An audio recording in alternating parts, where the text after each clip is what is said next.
There's a story about a little boy who is playing in a sandbox, and he is playing with his Tonka truck, and he comes across a giant rock in the sandbox, and he's trying to get it out of the sandbox.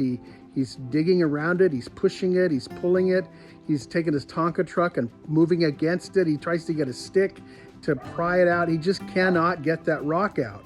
And so he cries out, he goes, "Dad, Dad," and Dad comes out. He said, "What's wrong?" He said, "This big rock in the middle of the sandbox, it won't move, and I've tried everything. I used my Tonka truck to push it. I moved it with my hands. I got a stick to try to push it out." And the father said, "You didn't try everything." He goes, "What do you mean? I did all that stuff and it wouldn't move." And the dad says, "Well, you didn't try everything because you didn't ask me."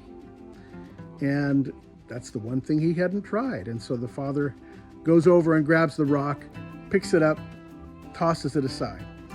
And that's a little illustration of what we do when we try to, by our own efforts, whether they're spiritual efforts or whether they're religious efforts, or whether we're relying on our own wisdom and our own strength and our own energy, and things don't move. Obstacles tend not to move when we bombard it with our own self-will. They just don't move. But they will move by the power of crying out to Dad, to the Father. They will move. Those obstacles will be removed.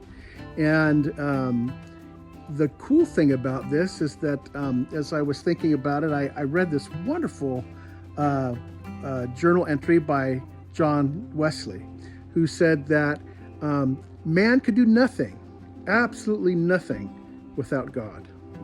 And God will do nothing without the prayer of man.